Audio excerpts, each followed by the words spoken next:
Football Unlimited. Guys, welcome back to the show. We got some football this week. Finally. It's here. It's here. Finally. It's definitely here, and this would have been, I believe, week one for us here in the Valley. But nonetheless, it's still week one for us Valley folks as far as us getting involved more into the Coastal Bend. Guys, you were able to be around football these last few weeks more often than not. Being able to see some scrimmages, you guys are getting accustomed to working with Joe and working with the new systems and being able to be behind the mic. How has that been for you guys? Being able to get back in the football mode a little bit. The football mode part has been pretty cool. The game type stuff, it's a steep learning curve, pal. It's very steep, to say the least. But no, Definitely. it's good. It's good to get out there on a Friday night. And Spud, if you follow our social media pages, got a nice shot there at the sunset at Buck Stadium, and he was right, man. There's no better scene on a Friday night than this. And Yeah. it's good. It's good to be back. It's good to see the kids out there. A couple little different things that are weird in a Mhm. stadium now, for you folks that were watch the streams, the Refugio Odom London or the Miller Ingleside. It's weird. It's weird.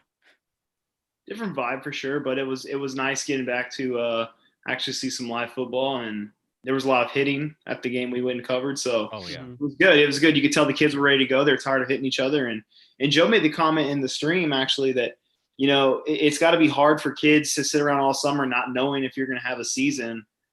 Pretty much waiting for the plug to be pulled out from underneath you, and then finally it's like, okay, now we're here. We're at a scrimmage, and heck, we're like what 2 days, one day away from a actual game. So Yeah. Mhm. it's looking good for us up here at least.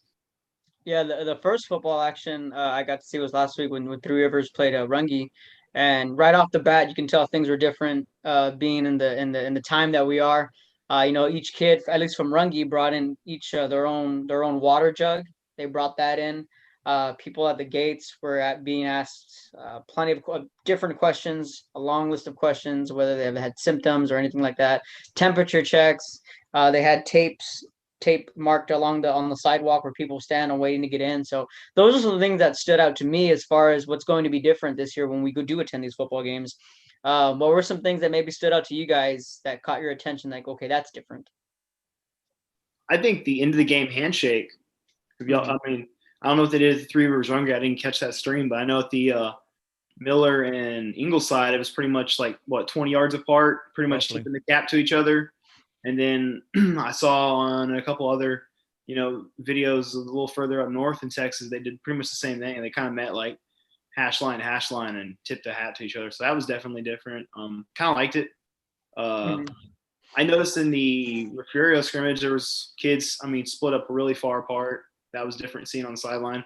So I'm going to question, is there going to be the 20-20 rule this year? No one's really mentioned that, because it's going to be hard with these bigger teams, the bigger classifications of keeping kids separated, and how they're going to go about that. Because I know the Miller and Ingleside game, it was a little more lax when it came to the sideline culture. Your players were sitting next to each other, and Mhm. I'm just not clear on all the rules on that, so it was just different to see. So I don't know if you look at it in the large scale, right? I mean, they're already tackling each other. They're sweating on each other. I Right. mean, I don't know. I don't know.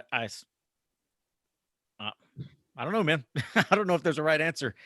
Right. But you're right, Spud. You go to these bigger schools and like we'll use veterans because that's our biggest school, veterans as an example. They got a pretty big squad, trying to fit between 20 to 20, all those guys. It's pretty weird.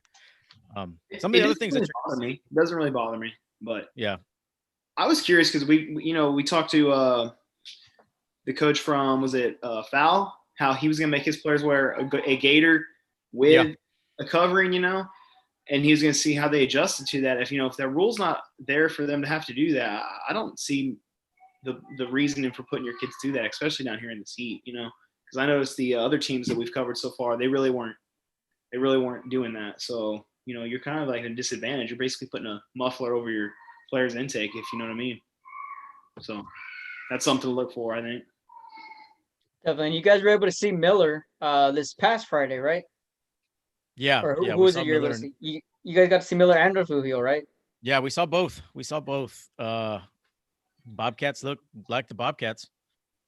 not no big drop off there. They got a quarterback to refill, a couple of running backs, a couple of linebackers, but I mean those guys. I mean it's not really rebuilding, it's reloading with Right. those guys, and they're pretty deep at the JV level and whatnot. So I mean their quarterback I think is a freshman, the Hesseltine kid.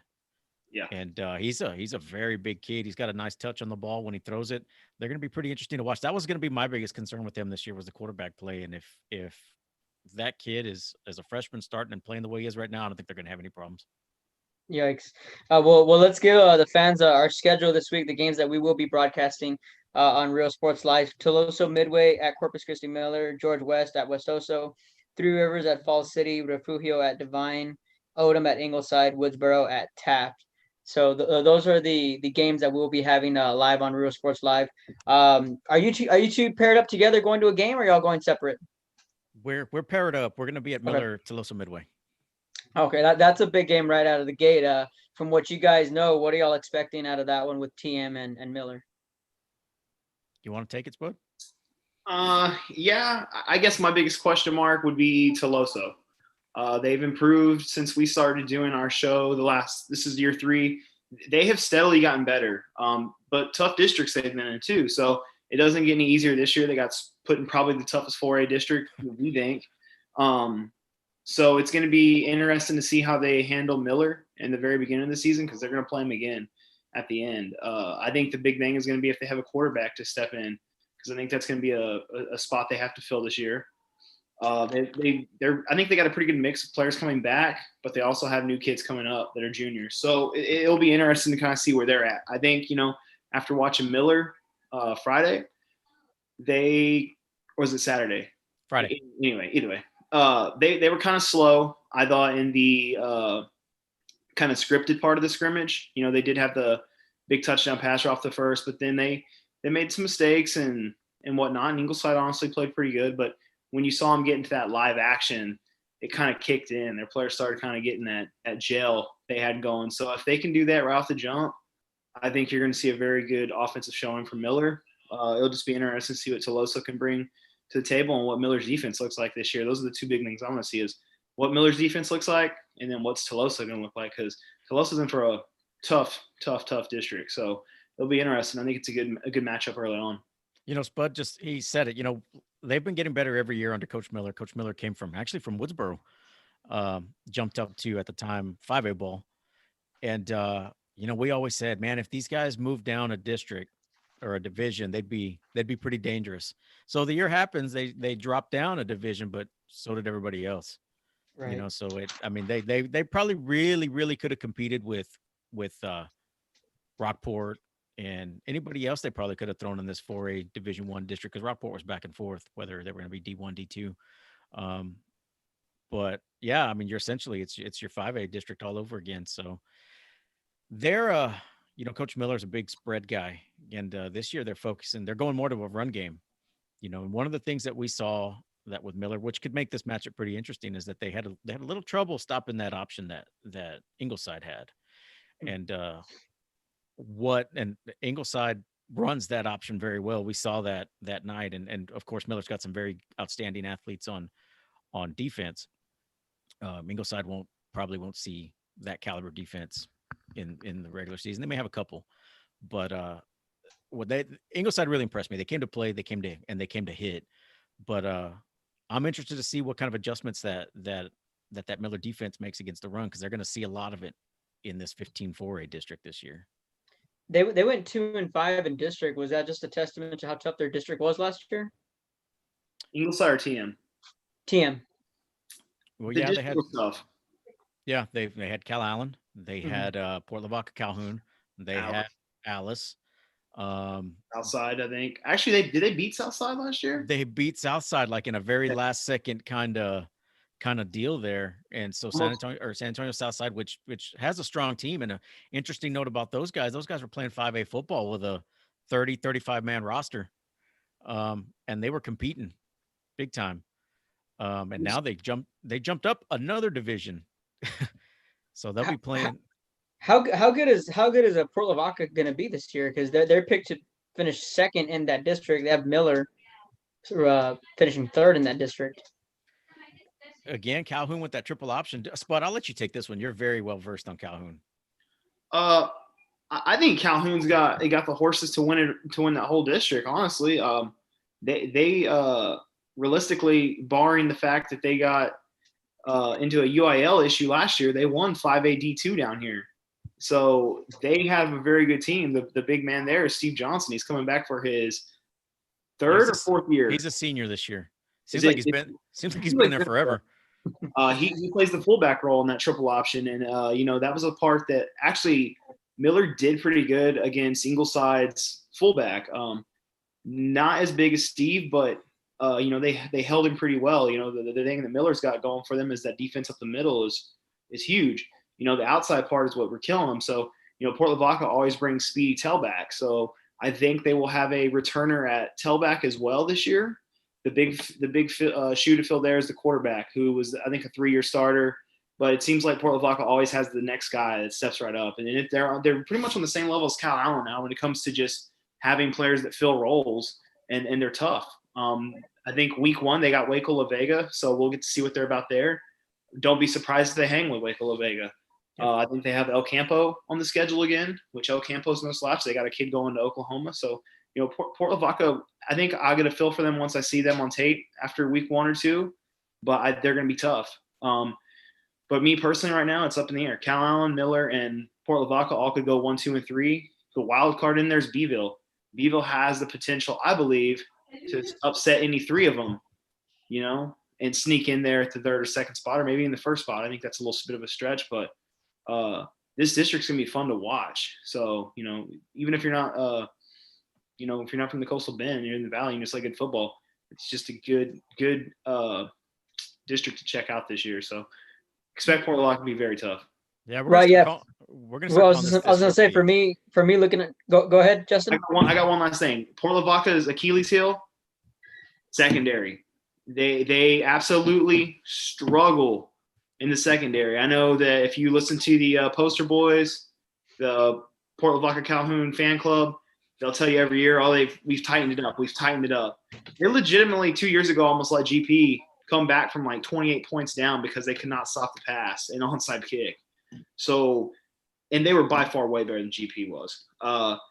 It's just the Achilles heel's the secondary, and where Miller is so strong, they have hands down the best receiving core and quarterback in this whole area, barring Eddie Lee Marburger. He actually, it's pretty much the equivalent of Eddie Lee in the Valley versus Andrew up here. There's some good quarterbacks up here. It's just Andrew is really good, and he's got a really good receiving core. So that's what they're gonna roll off of. So Miller's big thing is 1 or 2 stops, and hope to God that you don't make the little mistake of an interception or turnover, and you're gonna be hard to beat. So that's gonna be interesting to watch. See what Port Lavaca secondary is about. Go ahead, Jacob. And we saw that game 2 years ago when they were in that shootout with Tivy. Was it Tivy? And they couldn't stop the Tivy pass, but Tivy couldn't stop the option. So it was a barn burner. One team was scoring at will on the ground, one team was scoring at will in the air. Yeah. And that's their knock, really, is they can't cover the pass too well. And honestly, that's kind of Cal Allen's Achilles heel as well, is they can't stop the pass either. They have a couple years ago when they had that season opener against San Benito, when San Benito came up here. San Benito almost came back and pulled that one off because they couldn't cover these late passes that they were throwing. That goal line play, but Caroline got like a 5th down or something, like in the 3rd or 4th quarter, something like that. Yeah, I was actually at that game. That was week 1. So were we. Yeah. Before we met Kevin. Yeah, before we became part of the 956 Media Mafia. Yeah, I will say this though. Me and Jacob were personally at the Alice and Port Lavaca game last year, and if you followed Alice close at all, you'll know they had a pretty potent passing game attack last year. And I will give Port Lavaca credit. They did very well at stopping that. A lot of that had to do with that D-line play, disrupting a lot of that passing game, but they did step up there. So, it's going to be fun. Yeah, what I was going to say about this district was that, from the outside looking in, and as we're learning more about these Corpus districts, all we kept hearing about was Miller, how good Miller's going to be. But then looking at the predictions, Calhoun second, and they have Cal Allen winning this district. And then, oh, by the way, you guys are mentioning that TM's a good squad, and then they're picked last to win their district here. So from looking at this is easily the most stacked district in the area, more or less. Yeah, I like Spud said, we'd say the state. We're, For we're, Florida we're gonna State, no doubt.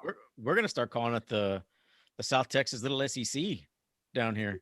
You got Yeah, you got two of the top fives preseason ranked, by mind you, but two of the top fives and 4A D1 who were Top five. Sorry. top fives, and yeah, three if you want to go top 10. Yeah. Okay, three in the top 10. This is also you got two of them who were top 10 and 5A D2 last year, and I want to say Miller got into the top 15 at the end of the year in 5A D1. Did they not? Maybe they were getting pretty close. They were climbing it. Pretty close, at least top 25. Well, and then you have Waco La Vega, who's sitting number 1 in 4A D1, getting a taste of Calallen and Port Lavaca within 3 weeks of each other. So that's going to be a pretty good test to see how tough our district is versus quote unquote the king of this division. Yeah. so moving on, let me pull up our schedule here. George West at West Oso, Three Rivers, Falls City, Refugio Divine, Odom Ingleside, Woodsboro Taft. Which other game stands out to you guys on our slate? Coach Carnegie always has his team in George West ready. It seems like they go quarterbacks on trees up there. They've always had a good quarterback. The last one a couple of years ago was Dakota Wallach, who stood out very well. I think one of the Orr brothers was the quarterback last year. I mean, they've always made deep runs since Coach Carnegie come over from Yoakum. Before that, they were kind of in a slump. So, they're fun to watch, man. They run a very sound, clean offense. Who do they have this week? I missed it. West Oso, George West and West Oso. Yeah, I tend to lean with George West on that one, honestly. But again, we haven't seen West Oso play yet. We're gonna get a chance to see him a little more, and I love some of these early on matchups this year that we got going on because it's going to give you an idea of kind of where these teams are at ballpark wise on just the talent level and whatnot. So I think, did you mention the Calallen and Cornerstone game? That's also this week. Yeah, well, he's talking about the ones we're covering. We're not really covering that one yet, but Yeah, we'll get to that is a very big game out here. Yeah, I was about to say, I was like, man, that's a big one. But West Oso, it's gonna be interesting to see what they bring because they're breaking in a new head coach this year. Was a former offensive coordinator, I think Victoria East, who's the new head coach there at West Oso. So they're bringing something new to the table. So it's going to be interesting to see how they compete against this pretty seasoned George West team. Is that 2 head coaches in the last 3 years, right? No, Guajardo was there 3-4 years, I think, once he left Taft. And so this is they were pretty, and they did pretty well under Pete Guajardo. Would they go 3 rounds deep a couple years ago? Yeah. When they had Malachi Flores under center, and I can't remember what the receiver's name was. Craig. Last year was the disappointment because we had Malachi coming back last year for West Oso, and we had talked about it early on in the about this time last year. We were talking West Oso is going to be a tough team to face, and then week 1 they came out and I think they got shocked. Was it by Taft or John Paul? I don't remember. Okay, I'm just throwing stuff out there, but I know a team that we looked at and we're like, there's no way. And then, as the season progressed, it just never got any better. And that was kind of one of those like, wow, what happened there? And then, here you go. We got a new coach. So they'll be interesting to see what they bring out, I guess. Yeah. Coach Smithy. That's his name. Coach Smithy came over from Victoria. So like I said, it's going to be interesting. There's going to be a whole lot of stuff going on this weekend. A lot of interesting games. He has a brother that's a coach in Calallen. Coach Smithy. Yeah, he's one of the position coaches there. I'm not sure. I'll have to ask him. Coach, if you're watching, is that your brother? You guys related? Let us know. Hit us up on Twitter. Kevin, I think you froze. I think Kevin froze. Okay, so hey, let's just talk about this Cornerstone game coming up till he pops there. Well, yep, we lost him. Are we? Oh, I'm the host now. Streaming service. Yeah, I'm the host now. That's what it says right there. He'll pop back in a little bit. So yeah, one of the other big games that Rio isn't covering this week is the Calallen San Antonio Cornerstone game, and what some folks are calling IMG Academy West. Yeah. Right. Spud, what are your initial thoughts, man? Not sure. I know that Cornerstone's got a load of talent. I think you get some people that get real chippy about the fact that the classification they're in the state of Texas, they have the ability to kind of cherry pick / pull kids over. I've never understood the private school aspect, I guess, because I find that those are some questions I have for kids like that. What's it like being in Texas, not being able to partake in UIL football playoffs? That's like the pinnacle of being a high school football athlete here. To me, is possibility of making it to state and all that stuff. So that's the interesting side spec. And then, but at the same time, that team's getting to play whoever they want. I think they have a pretty cool schedule lined up, and they got a load of talent. Their quarterback's obviously going to Arkansas, so this is a good matchup for Cal Allen to see how tough Cal Allen's going to be. I don't think it's going to be a cakewalk for Cal Allen if people like, oh, San Antonio Cornerstone, they don't really look into them, and then they're shocked if Cal Allen struggles, because we did the same thing with that Antonian Prep 2 years ago. Yeah, and they beat the brakes off Beeville. And we were like, whoa, and that was because Beeville had a hell of a team that year. Yep. So it's going to be interesting, and I think that's actually a really good matchup. They've got some big kids, man. We put that poll out earlier in the week, and you still have one more day to vote on that poll. It closes tomorrow. Who wins? Cal Allen, Cornerstone. And right now, Cal Allen's the overwhelming favorite. But I think it goes back to what you said. I don't think a lot of folks know what they're bringing to the table. And there's been some folks that say, oh, well, that was supposed to be them 5 years ago, and X, Y, and Z was at quarterback, and Fall City came in, little 1A school, and beat the brakes off them. I'm not sold. Right. So that's the talk that's some of the talk I've seen on some of our feeds. I don't know, dude. Just seeing the 6'6", 325-pound D lineman is, Yeah, we're gonna give Caleb Landry a shout there. 6'6", 325 defensive lineman there from Cornerstone. That's just one of the athletes they got, and I think there's, like you said, I mean, they're pretty stacked. The big question for me is he going to be going against Cal Allen's D1 prospect? Oh yeah, what side is he going to be on? Is he going to be on, because that's a D1 versus probably D1 matchup, or yeah, both about the same size. Yeah, it's a little college football hit preview there. Oh. So, and then of course the quarterback to going to Arkansas. So I find it hard to say this team's would get steamrolled by a Fall City team. You know what I mean? Just looking at the kids on paper, unless the coaching is just flat out god awful. But then at that point, I don't see how you have kids that are going to be D1 athletes saying, hey, I'm going to stay here, with the amount of school and talent up in San Antonio that you have. You know what I'm saying? So yeah. I think the thing is, don't sleep on the Cornerstone, because they're probably a pretty darn good team. Yeah. Their offense is no joke.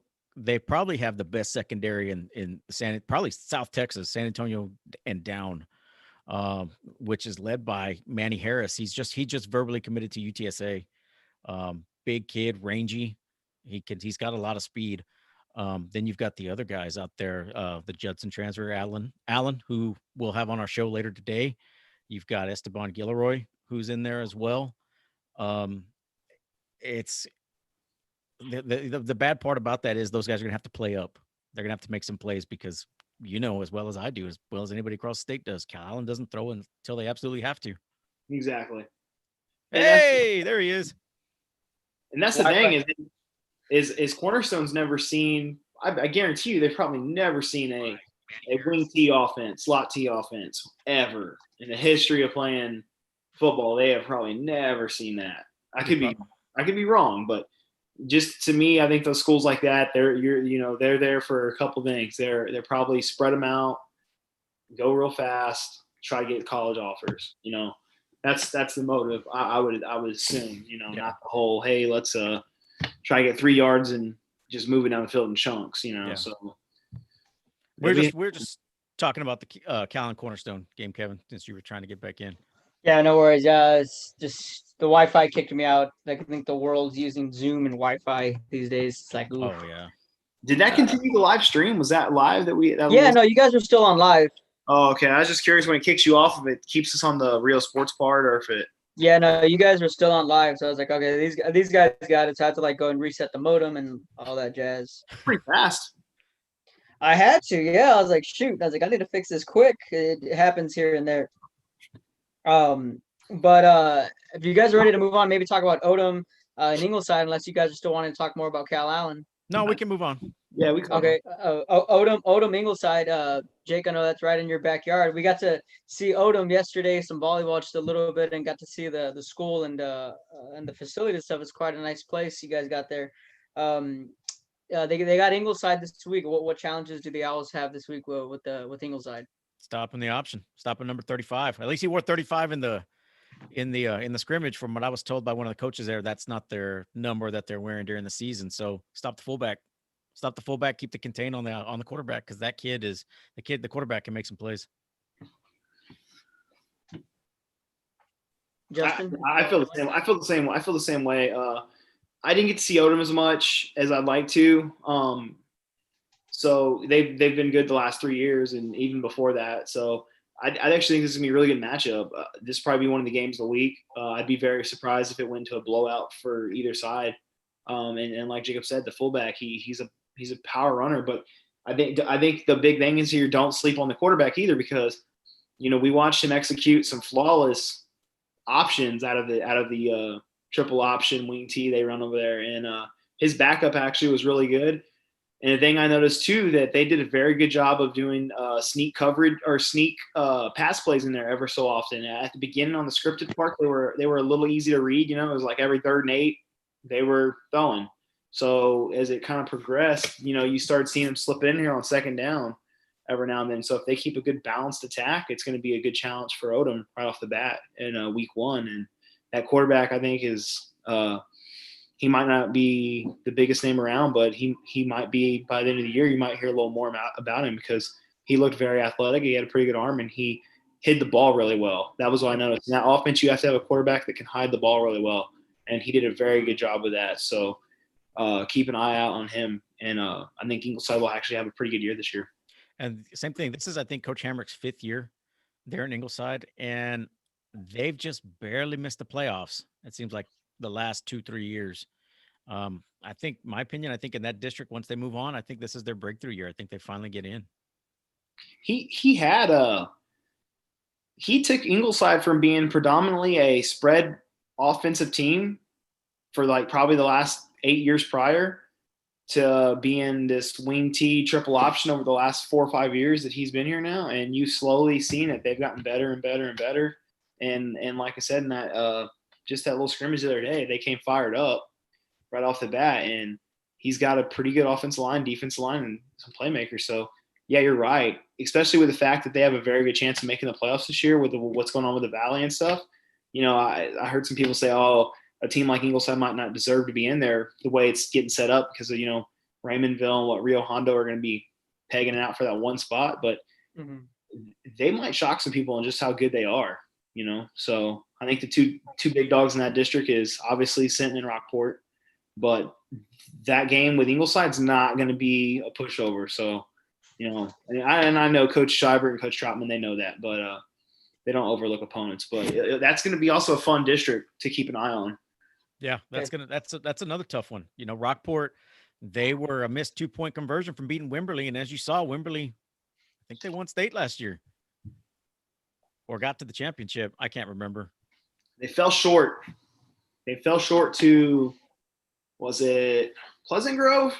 Yes, I think it was Pleasant Grove. But yeah, I mean, it was a Pleasant Grove was unreal last year, though. They went back-to-back state appearances. I mean, they were unreal. Yeah, it was a slip 2-point conversion that cost them from that Wimberley game, and you saw how far Wimberley went. So Rockport is no slouch. They've got a interesting little package they're putting in there with their new quarterback. For those of you guys who saw it, we shared one of the highlights last week that Ace Seibert threw, and it's kind of a wing T pistol formation, which is kind of interesting. Hadn't seen that before. So that district has a really, really unique, just those 3 teams are off the top. Coach Troutman last year, when we watched him, when we talked to him before the season, we were thinking, oh, he's just going to be a run game coach. Well, he actually comes out of the shotgun and runs a lot, and then they do throw it. So, and now Rockport, you see them coming out kind of more of a pistol wing T, and I'm just going to call it the pistol because that's what it is. Yeah. And, with Ingleside, they're throwing pretty much out of the wing T here and there, and they're running a pretty flawless wing T, which is what Coach Seibert's ran his whole career. So it's going to be a fun district. It really is. I don't know what Raymondville brings and Rio Hondo brings. I think it sucks that they're getting Raymondville's got like this. But Raymondville's got that kid that can take it to the house every play. You know what I mean? Imagine having those 2 teams in this district 10 games. Yeah. God, that'd be a fun district to watch.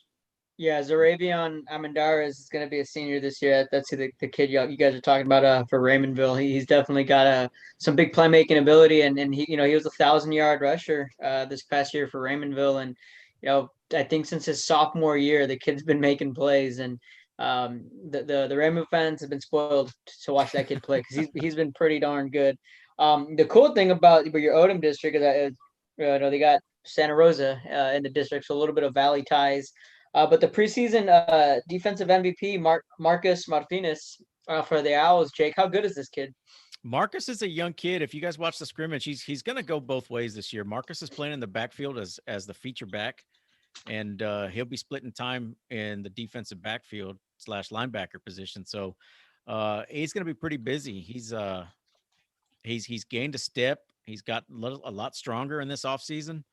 So yeah, I mean, if you watch the scrimmage against Refugio, he's going to do pretty good. They kind of just like any other scrimmage, right? I mean, you don't show your cards very much, Right. and that was the thing we saw with Miller. I mean, they were very vanilla in their scrimmage, but same thing. So it's going to be an interesting district, and that's the key for Ingleside's defense. And Spud, you saw it. I mean, Ingleside's defense, they don't mess around. No, they come to play. They hit kids. They bring a hard hitting team. I will give them that. And they've always kind of had that little chippy edge. When I played, they were always tough. When we did the scrimmages with them, they didn't back down. Just because you were a classification bigger. So I don't know if it might just be the talent itself. They just have the little chippy edge to them. So they're going to be tough. I wouldn't surprised to see a 3-0 game or a very low scoring game. I wouldn't be surprised at all. Yeah.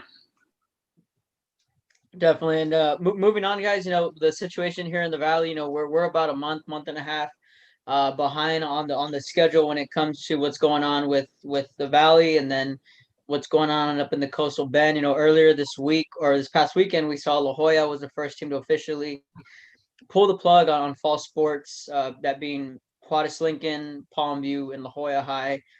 Two of those are in 6A, one's in 5A. So it has a ripple effect into these districts. For you guys up in the Coastal Bend, seeing that happen just a couple hours down the road, what were y'all's reactions like when you saw that news officially break? Dude, it's like I've said, I think the last time we are on here, this whole offseason has been a ebb and flow of emotions when it's coming to high school football. One day you hear all this great news and you're at the highest of highs, right? And then all of a sudden it seems like all the bad news happens at once and you're down here.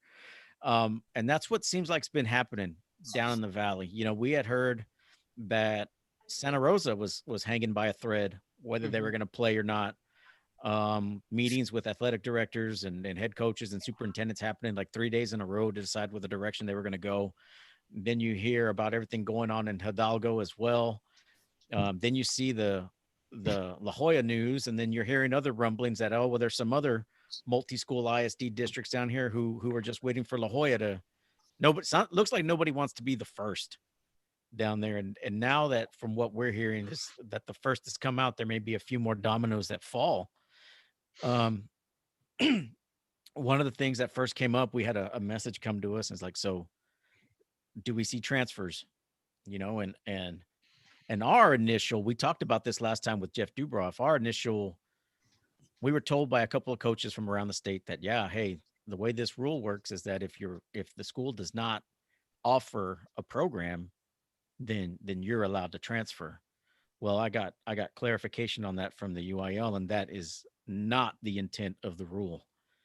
The intent of the rule, let me pull it up real quick.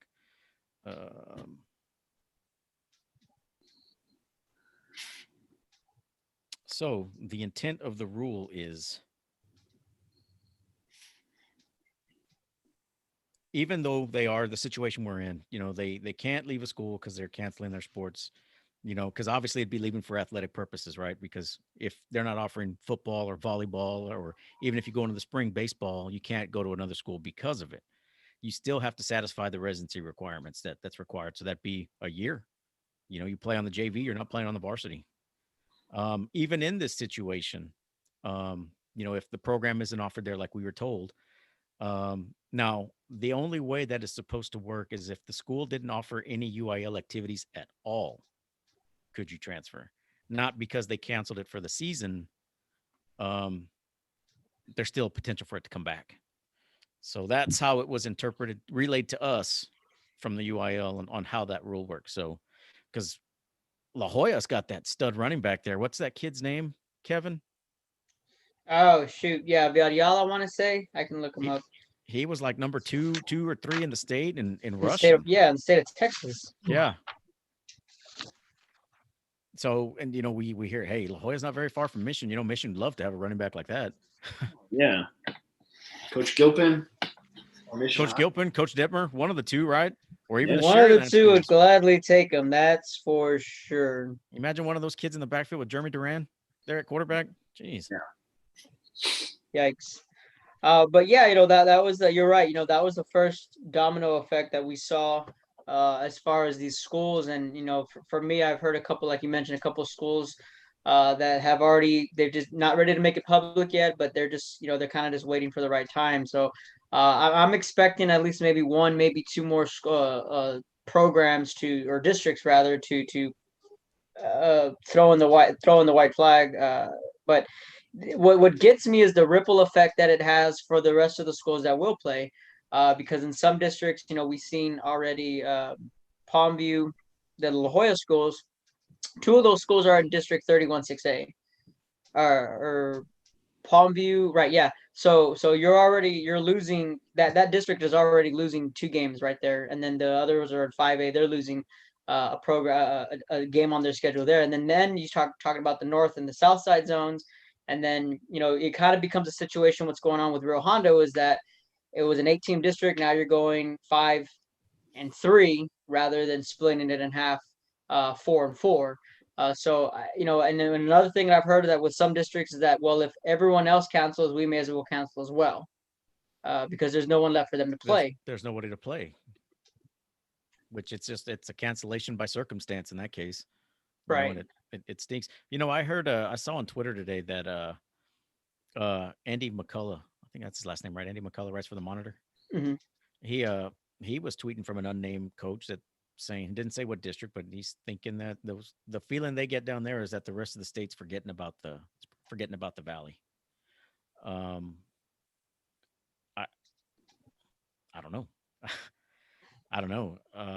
Us here, I mean, we're tied into the valley. We've got the teams in the districts and things like that, and it's created because of the delays and whatnot. It's created havocs with the scheduling. I mean, everywhere. That's scheduling things have been an issue everywhere.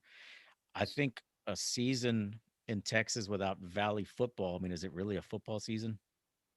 Really? I mean, the way the Valley fans are so passionate about their sports, especially football. Right. It's weird, man. It's weird to even think it. I think what the problem is, honestly, and I got a chance to witness last year at Harlingen, the San Benito game. The just straight up passion that the fans brought to that game, and the crowd involvement, and you could just see the student involvement. The stands were raging from the get go. It was electric in the air. Like, if you don't go down to the valley and see that firsthand, and you're from a powerhouse out of Austin, a powerhouse out of Dallas, a powerhouse out of Houston, like, I get where they're coming from, because let's be real, how many times has a Coastal Bend team outside of really Cal and Refugio, or a Valley team, predominantly always in the top four of the playoff runs? They're like, oh, these teams are one and done, or 2 rounds deep and they're done. If you get 3 rounds, it's a miracle. So I just think they overlook us because they think they're better than us. They think they're better, and it's not taking a shot at them. They have so much talent at these bigger just districts and schools and cities they're in. They should be better, but that doesn't take away from the fact that Valley has some really good football. The Coastal Bend has some really good football, and you're gonna every now and then have really good teams that gel and give people a run for the money. I think this year, Sharyland Pioneer. I told Jacob, I think when we were in the box with Joe the other day, I don't see why Sharyland Pioneer can't make a five round deep run this year. They were not very far away from beating the Bernie champion team, who honestly kind of throttled Cal Allen in the second half and took them out. So, people that aren't used to seeing Valley schools up there, they're probably like, whatever, do we really need them? Just move on, right? And I get their aspect of it, but at the same time, like, I do see where that's kind of BS because the Valley has some really good programs. They have some really good players. That was me and Jacob's whole thing when we did this was the overlooked athletes in the Coastal Bend in the Valley, and it's glaring right now firsthand. Some people in the Valley even think the Coastal Bend's forgetting about the Valley, which we're not. It's just, how do you go about being a month off in times when no one else is working with you? I mean, what are we gonna have, state games in January? That's just a problem here. And I get both sides of the argument. I just think it's just really unfortunate because the Valley has some really good teams, and it sucks that that's going on down there. I think this is what gets, when going back to not just this aspect, but going back to Valley football and not competing with the rest of the state and getting a bad name. There was a guy out of Alito when one of these things that came out, and I just say Alito because that's where his Twitter handle said he was from, that said, "How is this news? The Valley's irrelevant in football." Yeah. Wow. And a lot of people, the guy deleted his account almost right after. I guess they took him to the woodshed on that one. I think the Valley could compete. If you put a Valley school in a Houston district or a San Antonio district, they're going to win some ball games, but these teams that they lose to, they're in the playoffs. But who are they losing to? Converse Judson, Lake Travis. Yeah. Who else Cal is losing? Allen. Everybody else Right. is losing to those teams. I think if you put a Valley school in a district in Houston or San Antonio or Dallas, they're going to win games against these teams. Maybe not against the powerhouses that have been there, but they'd stand their own. They'd make the playoffs in those districts, I think. Yeah, I think so too. And it's just a different world, it really is. When you talk about Valley football, because for the most part, it's 31 6A versus 32 6A. And then second round, majority of the time, you'll catch a team from Laredo, more often than not. Then finally in the third round, that's usually when we'll be like, okay, then that's when we start seeing the Lake Travises, Converse Judsons, and whatnot. But I have a feeling, I do feel that we will play. It's just a matter of when. I've talked to some 6A coaches, and they believe they will play.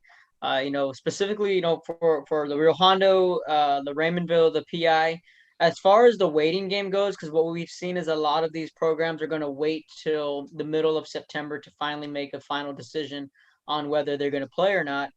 I think Rio Hondo, PI, and Raymondville have the odds are probably more in their favor because they can wait the longest, because they'll essentially only have to play 2 games.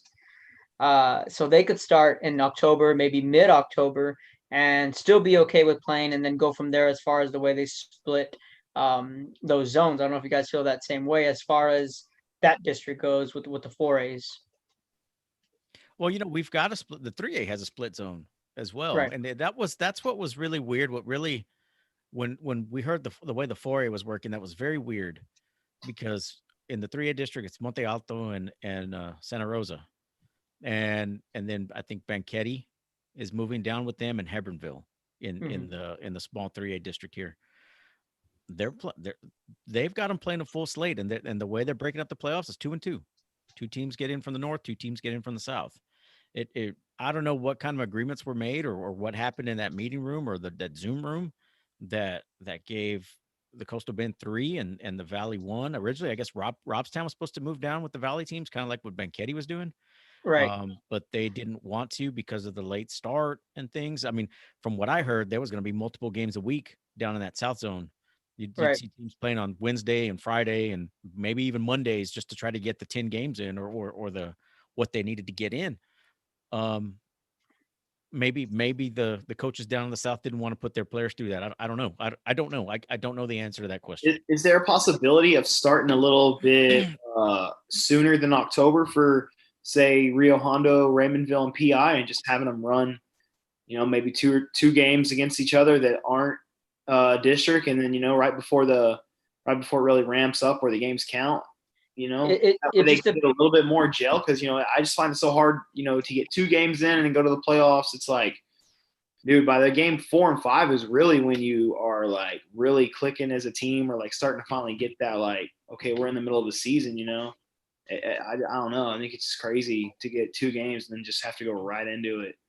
It's just going to depend on our county orders. I know just about a week ago when I got back into town, Hidalgo County, where I live, we extended our stay home order. And seeing that's the confusing part. So when UIL made their big announcement on when teams can go back and, with release those practice dates, everyone here in the Valley was like, great, okay, good, but it doesn't matter because we still have to follow our county orders. Cameron's County, where Harlingen, they're Los Fresnos, they're still in lockdown. Hidalgo County here is the same thing. We're still in lockdown, and volleyball for on their side of it, we have teams that are in the same district but in different counties. So they had to really work with their schedule to accommodate when the Hidalgo County teams can actually start practicing and start playing. That way, they can put their schedules together. So that's really the case here. And I know Rio Hondo, they had to push school back for another week, not because it was related to COVID, but because the teachers were still not up to code with the equipment. They didn't have the right equipment as far as the virtual learning goes. So it's just really just one thing after another. And to answer your questions, but it just really depends on the county orders on when they'll lift that stay home order, and they'll allow us to go back. And see, that was the big thing with La Jolla, was that they're not going to start in-person learning until November. So by then there's really no point for them to go on with their season. So that's really what it just depends on. If these numbers, and we're starting to see the numbers go down here too in the Valley. That's one good thing. But ultimately it's just going to depend on these counties. Shoot, next week Cameron County can lift their stay-home order, and Hidalgo County can extend theirs. What do you do there? Because you look at the 5As, Mercedes, Mission Veterans, they're on this side in Hidalgo County. Then you have the Brownsvilles over on Cameron County, where you get where I'm going with it. It's just very confusing. There's so many moving parts. That's why I really felt that the season should have just started in October. We start in October and everyone starts all at once, but that was just my opinion then. But y'all just covered a 7-on-7 tournament down there last weekend, right? Yeah. Yeah. That's what I was about to ask him. Like, how did that happen? Because I know Joe and them just went and did the 7-on-7 tournament. Yeah, that was on its own. That had nothing to do with the schools or the coaches. But it had to do with the county. Right. Yeah. See that now how they pulled that off, I don't know. But I do know, like, when we were there were no fans there. The kids all wore masks. The fans were outside of the gate, right, watching the game. So I know there were plenty. Maybe been even worse than being in the stand separated. But well, they were separated. The fans that were there outside in their cars, it's not just there, Kevin. I mean, the same thing's happening all over the state, where you've got these stay-at-home orders, yet these. I mean, Spud, I think we talked about it on the last show. You live across from the sports complex there in Portland. You're hearing bats going off every weekend. All weekend for sure. So and we even had a round robin softball game. We had about 5 or 6 teams, Valley teams, go out and play softball in Santa Rosa, and that's in Cameron County, the county over right next to us. So yeah, I don't know how these guys are pulling it off. But yeah, right, to your point, if they're playing there already, they may as well suit up and play football. Yeah, and I'm seeing you guys do it. I saw Three Rivers last week. I'm like, the Valley can do this. It's possible. I really think it's possible. Granted, it was a smaller school. There were 2As. There's less people, but still, it is easier that way. That is correct. I mean, your smaller districts, it's a lot easier to corral some of this stuff and put procedures in place. It's the bigger ones. I mean, it's these bigger schools. You may just close the stadium down and stream the whole game, or stream every game. I mean, that's the point of that, and that's the point of UIL allowing us to stream games live on Fridays, because of the fact that, okay, you may not be able to go, but you can watch the game live. So I think that'd be the good case there. To me, in my opinion, I don't think we should have been playing at all 7-on-7s, travel ball, softball. I don't think any of those things should have happened here in the Valley, particularly because of what's going on and just how bad our numbers were. I just felt that everyone should have stayed home and rode it out one more month and just wait and reevaluate it. And then, when it comes to football, I really just felt that, we should have waited a little while longer. But hopefully, we're getting closer to playing. But yeah, seeing what I'm seeing now, and, I've talked with some coaches. I said, I don't mean to not tell you what to do, but, maybe we should be keeping an eye on what these corporate schools are doing. Maybe take some notes, and, this is what works, this is what doesn't work. That way, when it comes time for us to play football, we'll have a very good understanding on kind of what to expect. Yeah, I'm actually was kind of surprised the Valley wasn't like the tip of the spear on getting football going back faster and getting people in stands, because every time I've ever been associated with anything from the Valley, it's just a craze down there. So that, to me, that's what's crazy, is the fact that it's just dragging on for y'all, and it's just like, man, month out. I just didn't see that happening. Right. Football down there is sacred, so you'd have thought that would have been like the first thing, like, let's get it back, let's get it going. So Right. And that's what's crazy to me thinking about it.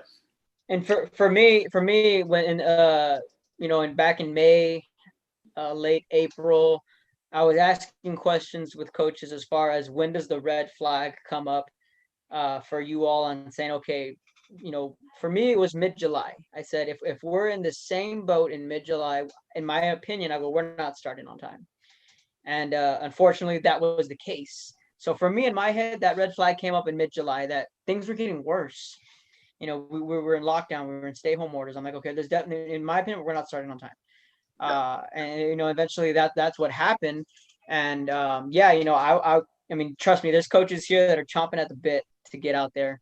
And when UIL made that announcement, it was like, okay, good, but these county orders just really is what's dictating what we can do as far as athletics go here in the Valley. And then see some school districts. I felt that, I don't know if you guys had this conversation up in that area, with if the kids are going to school online virtually, they should still be able to go to practice and play. Because I know some school districts are like, well, no, they have to be in-person learning in order for them to be participating in athletics. I don't know. I just felt, so long as there's some kind of learning, and if they're doing their online learning, virtual learning, they're still going to school. They should still be able to go and play ball, shouldn't they? Yeah, I agree. I tell you what, I've got 2 kids in virtual learning right now, and I think this is more difficult than being in class learning. So it's not as hey, you're getting the easy way out by not being in the classroom. It's pretty Right. difficult. It's pretty difficult. Right. So I mean, there is learning going on. Some people may debate that, what kind of learning, what kind of education are my kids getting. But that's for another show, another topic, right? But they are attending school, and the UIL came out and said, if it's up to the local district, if they offered in person and virtual at the same time when the doors open back up. If you have a kid, you're going to leave it up to you if you want your virtual learners to participate in UIL activities. It's essentially the same situation. I feel they should. I feel they should. And there's ways teachers can keep these kids accountable. My mom's a teacher. She's in the other room. I mentioned to you guys right now, that she's going through all these nooks and crannies on how to do Google Classroom. So yeah, teachers and kids are not on vacation when it comes to this learning stuff. But you're right, different topic for a different time. Yeah. Before we wrap up, guys, you guys got a little special something going on this evening. You guys want to tease that a little bit? We do. I'm not going to lie, Kevin. I'm like a kid on Christmas right now. We've been working on this one for a while. So once we heard that this game was on the schedule, which was realignment time, wasn't it, Spud? February? Yeah. When we saw this. So Cal Allen scheduled San Antonio Cornerstone, which we've talked about already while you were trying to fix your internet issue. It brought an idea, and I think I talked about it on this show with you guys. What are we doing during quarantine? I'm watching Friday Night Tykes. Yeah. Remember? Yes. So once they got, you follow social media, you see these things, and you start watching stuff, and you're like, hey, wait a minute, this kid's over here. Hey, wait a minute, this kid's over here too. Turns out 4 of those kids from Friday Night Tykes are all playing together on the San Antonio Cornerstone team, right? So we're not even going to talk about the adult dynamics, because that's something totally different, right? We're not even going to get into that whole. Yeah. We're not gonna dive into the pool. But the fact that these 4 kids, and there's more. There's a couple kids, Tadion Lott and Zion, they're at East Central, so they're playing together, and there were 2 kids that were featured on there as well. Jeremy Duran down there in the Valley, with the Mission Mustangs. A bunch of those kids that were contributors are probably contributing there on their varsity teams as well. We thought it'd be pretty neat to kind of do a Tykes reunion show with these guys. So we've got Lucas Coley coming on. Alan, I'm going to butcher your name, and I butcher it every time. Alan Correcchio is coming on. Mizell Miller and Esteban Gilroy. They're all going to be on at 7:30 tonight live on Twitter. And where can we watch? We'll be right here. We'll be on Twitter on our South Texas Football Unlimited Twitter page. We still haven't got over the kinks of how to go live on Facebook. So it'll be up an hour later on Facebook. It'll be up about 8:30, 8:45 on Facebook. But if you want to watch it live, go on Twitter. If you don't have a Twitter account, create a Twitter account. Just put a little egg little avatar up there and go like at STFU NLTD. Go on there and we're just gonna talk shop with these guys, man. We'll talk. Well, just like I said in the tweet earlier, football life and tykes is what we're gonna talk about with these guys. Hey, they weren't just child kids. They weren't just kids that got put on a Netflix series, right? I mean, they're like legit ball players. Like Lucas Coley's going to Arkansas, so they're big recruits and they're going places. So I think that dynamic is actually really cool too to tie into just getting to ask them, playing football as a little kid, because obviously they were in there from probably 5 and up. Dude, the nation knows who all the way up, dude. Yeah, the nation knows who these kids are. Yeah, it was a controversial show when it came out, so it's like they don't go away. Yeah. So I think that's another cool dynamic to that show tonight. Yeah, we talked to a parent on this during this thing, and then the parent said that show is gonna be the death of us, and of course put the little laughing emojis and things like that afterwards. But yeah, I imagine, I mean, these kids were what, 7, 8? They were 9 when they started this show, and you essentially watched them grow up on their football career. So it's gonna be pretty interesting. So that'll be on Twitter live at 7:30 tonight. Tune in, man. I guarantee it'll be like 5 minutes late to watch. Probably we'll be in the lobby just talking before we even start. Yeah, we started this show at like 3:05. Yeah. So tune in. Yeah, tune in. It's definitely gonna be a good one. It's so far, it's probably one of the most favorite ones that we've done so far. But that's what we got going on. And then I don't know. Are we gonna do something next week, Spud, after the week?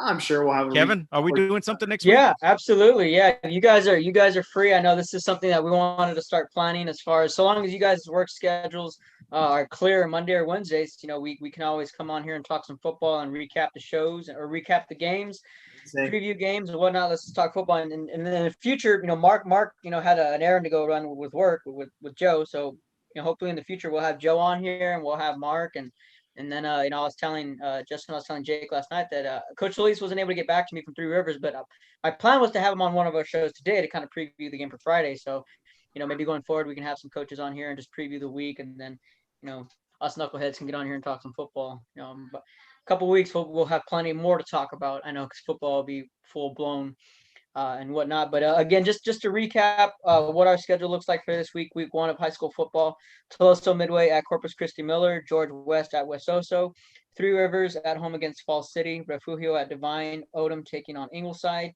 Woodsboro at Taft.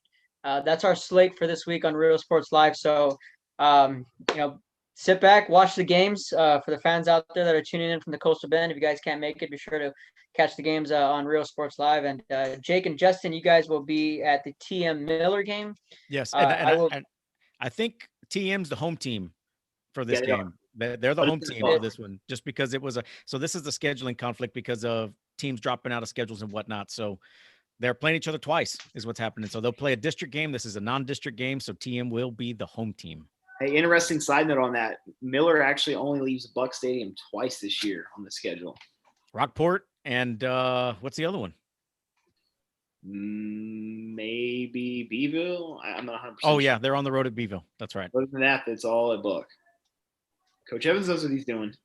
Yeah. Well, and then I'll be back in Three Rivers as Falls City is at Three Rivers. So again, hey guys, it was good coming on here talking some football.